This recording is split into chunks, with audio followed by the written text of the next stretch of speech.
You have basically to master two primary skills. You must know how to select and connect. Those are the skills of relationship. Selection and connection.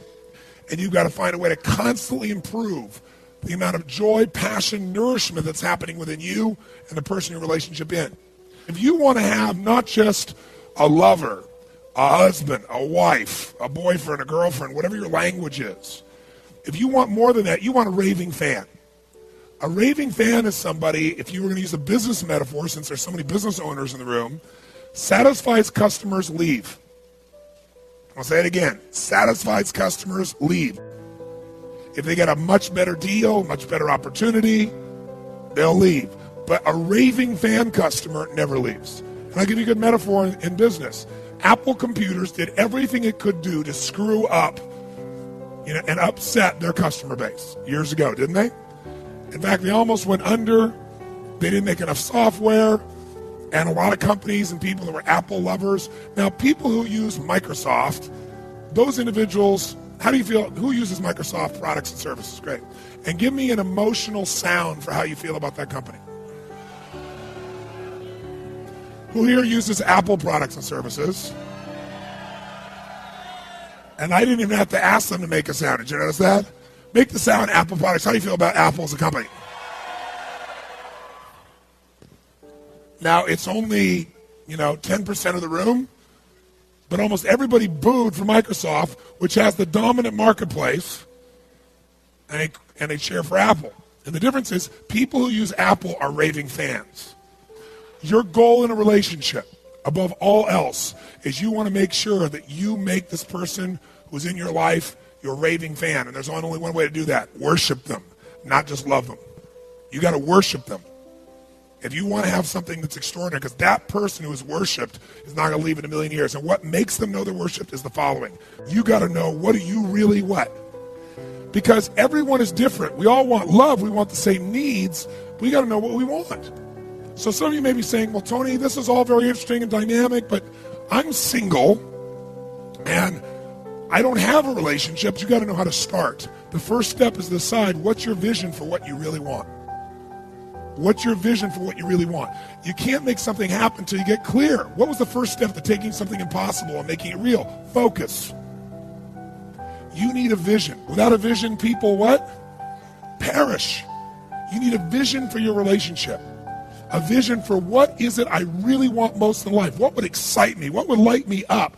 And I don't just mean a vision of what that person's supposed to look like and be like, or what values they have. That could be part of the vision, but also, what is your vision for what this relationship would create in the world that would inspire you to be in this relationship? Because without a vision of what the relationship's going to be, you're going to settle for whatever shows up. All you got to do is get a vision that is so compelling to you, so exciting and so clear that you get so much emotion, you'll figure a way to make it happen. And you might say, but I'm already in a relationship.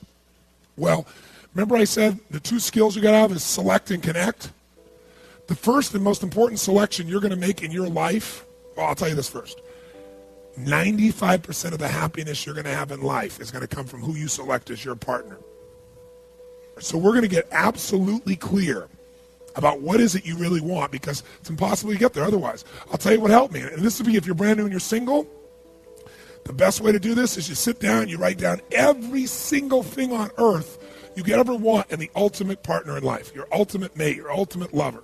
Mental, emotional, physical, spiritual, the way you guys would pitch and catch, what you would do together, how you'd share. But every detail, a level of specificity that normally you would think is insane.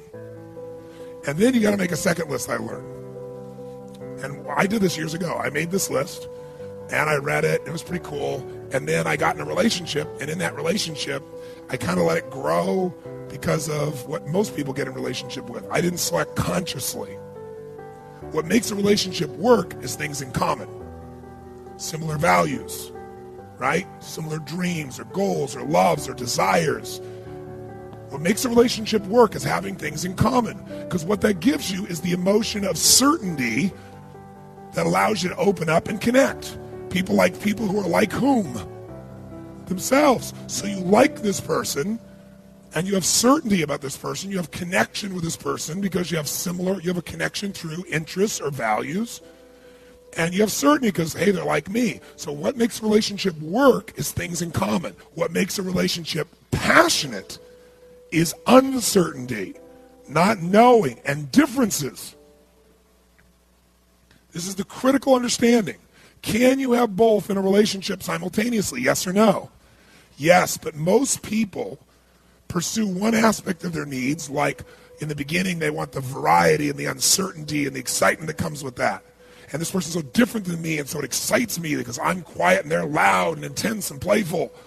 And then they get around and they go, I want this forever, and they try to get a hold of this person and very often try to control them. And then what they want to do is get this place of connection, but also control, certainty. And they try to make their spouse, their boyfriend, their girlfriend, their husband, their wife like them. All their being loud before was exciting. Now it's loud. That they were doing in the very beginning. But now you're irritated by it. And if you reinforce somebody or you punish them for being a certain way and try and make them like you, you will have a great friend and no passion. And they'll never go back to the way they were because they don't want to lose love, or they've been rejected so much, they don't want to be in that place. They start to protect themselves. There's a way to have both. It's learning how to honor those differences and enjoy those differences. Now, some of those you already honor and enjoy, but if you're going to honor and enjoy them in some areas are inconvenient. You don't like them, but you got to learn to love what you didn't like. So, but are there some things that are so different than you that they would destroy a relationship? Yes, like you have certain values that are the core of who you are, and if somebody has the opposite, it'd be pretty hard for you to really sustain a quality relationship. So the place to start, you make your list of everything you want. Then you make a list of everything, and the second list is really critical. Everything that you must not have in a relationship. Not should not. There's lots of things you prefer not to have, but must not have. By the way, you can get everything you want in a relationship and get 2 or 3 things you must never have, and it'll destroy it. And I'm going to show you that process. Because even if you're not in a relationship, how many would like to have a way to evaluate whether or not this is the right relationship or not for me? And it saved my life to have the ability to do that. But I'll tell you the first thing I did, I thought everything in my life that I've ever created, I went back and did what I asked you to do. What did I create that was impossible? How did I do that? I mean, think about it. I always started by focusing on what I wanted, not where I was. Isn't that true? Only focus on what you want to create. So I said, okay, what am I committed as a soul to have in a relationship with a woman? What do I want in that relationship? And then what can I not have? I made these lists, and I wrote it for about 9 or 10 pages. Maybe by the time I was done with a mix-up list, I might end up with 12. But I'm talking about details, ridiculous details. And then, interestingly, as I read that, I knew what I had to do because I could look at that list, and I did one more thing. I wrote what I must have in a relationship, mental, emotional, physical, spiritual, everything. What I must not have in a relationship with a woman. And then my third one was, what kind of man would I have to be to attract that quality of woman? Instead of saying, how come I don't have this person? Because if you focus on the outside, it'll always be screwed up because you'll always blame somebody else. So I went, okay, clarity first.